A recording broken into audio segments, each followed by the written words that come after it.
किस जगह मस्जिद ढूंढें, किस जगह मस्जिद न ढूंढें, किस जगह मंदिर ढूंढें, किस जगह न ढूंढें, ये तो कोई बात नहीं है ना। जो चीज़ हमारी है हम तो खोजेंगे ना उसको। जब हमारी खो जाएगी, कोई उसको दबा लेगा, कोई छिपा देगा, तो हम खोजेंगे नहीं अपनी चीज़ को, क्योंकि जो हमारी चीज़ है वो हमारी है। और जब वो खो जाएगी हम उसको खोजेंगे। ये एक हिंदू ही है, सनातनी ही है, जो मरने से नहीं डरता, क्योंकि वो जानता है कि अभी मरूंगा तो फिर से पुनर्जन्म होगा।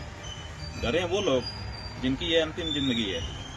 परम धर्म संसद के आयोजन के द्वारा हिंदू समाज को मार्गदर्शन करने के लिए भी उपाय करें। जगतगुरु शंकराचार्य स्वामी अभिमुक्तेश्वरानंद महाकुंभ क्षेत्र पहुंचे, जहां पहुंचकर उन्होंने प्रयागराज स्थित शक्तिपीठों के दर्शन किए और गौरक्षा की कामना की।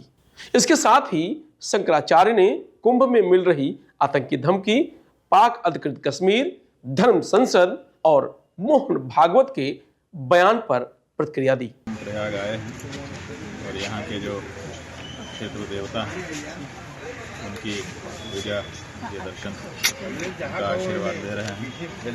कल मेला क्षेत्र में प्रवेश करेंगे और हम लोगों को एक ही कामना है कि हम सब सनातनी हिंदू कुंभ के लिए यहाँ पर एकत्र हो रहे हैं। और हम लोगों के सामने वैसे तो हमारी अनेक धार्मिक समस्याएं हैं, लेकिन उनमें से सबसे बड़ी समस्या गौ हत्या है। तो गौ हत्या को रोकने के लिए और गौ माता को माता की प्रतिष्ठा प्रदान करने के लिए एक 324 कुंडी गौ प्रतिष्ठा महायज्ञ भी हम लोग करेंगे और परम धर्म संसद के आयोजन के द्वारा हिंदू समाज को मार्गदर्शन करने के लिए भी उपाय करेंगे। महाराज जी, जो धर्म संसद हो रही है अभी 27 को भी एक है, तो उसमें राजनीतिक जो लोग अगर आते हैं तो वो किस तरह से सही होगा? और कोई बात नहीं, राजनीति वाले भी आए, बात धर्म की करें। लेकिन कौन किस क्षेत्र में कार्य कर रहा है ये एक अलग बात है, क्योंकि प्रत्येक व्यक्ति अपने अपने ढंग से अपनी आजीविका भी कमाता है और अपने अपने ढंग से समाज की सेवा के लिए समर्पित भी होता है। कोई व्यक्ति राजनीति के माध्यम से अगर समाज की सेवा कर रहा है तो उसको हम बुरा नहीं समझते हैं और ये नहीं समझते हैं कि वो राजनीतिक हो गया तो अब हमारे यहाँ आ ही नहीं सकता। लेकिन यहाँ आकर के वो धर्म क्षेत्र में राजनीति की बात ना करे, बात धर्म की करे, तो उसका स्वागत। महाराज जी, आप कुंभ पहुंचे और कुंभ को लेकर के कई तरीके की धारणाएं इस समय फैल रही हैं। हाल ही में अभी एक मुस्लिम स्कॉलर ने कहा कि वक्फ की बोर्ड हमको उस पर जमीन पर बट रहा है। हाँ, वो तो हमने बता दिया कि वक्फ बोर्ड की अगर संपत्ति है तो इस बारे में उनको रेवेन्यू बोर्ड में जाना चाहिए, अपनी बात कहनी चाहिए।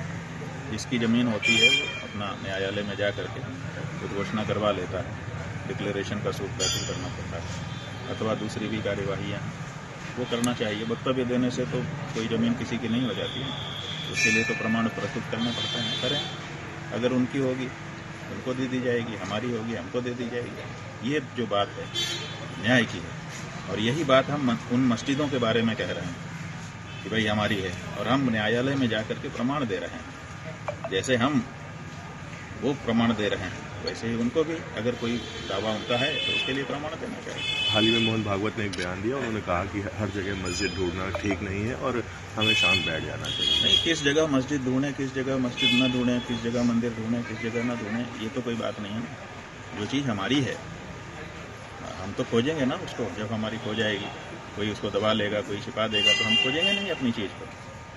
आप हमारी चीज़ का जो हमारा दावा है उसको ही निरस्त कर देना चाहते हो, ये तो नहीं हो सकता ना। इसीलिए व्यापक रूप से इस बारे में प्रतिक्रिया हुई है। लोगों को ठीक नहीं लगा है, क्योंकि जो हमारी चीज़ है वो हमारी है और जब वो खो जाएगी हम उसको खोजेंगे।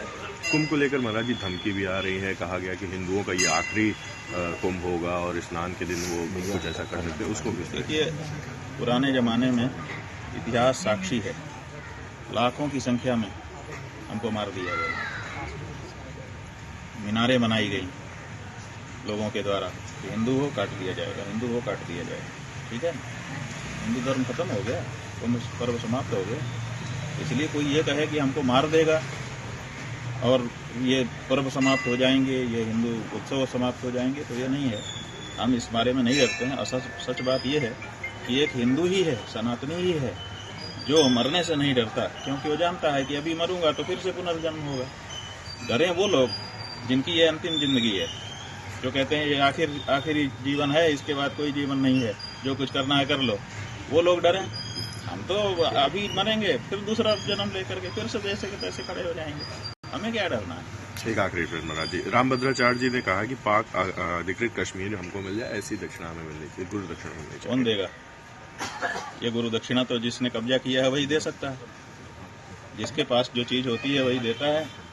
पाक अधिकृत कश्मीर मतलब कश्मीर को जिसने अधिकृत कर लिया है, कब्जा कर लिया है, तो उसको जिसने कब्जा किया है उसको अपना चेला बनाएं और उससे दक्षिणा में ले लें, अच्छा लगेगा हम लोगों को।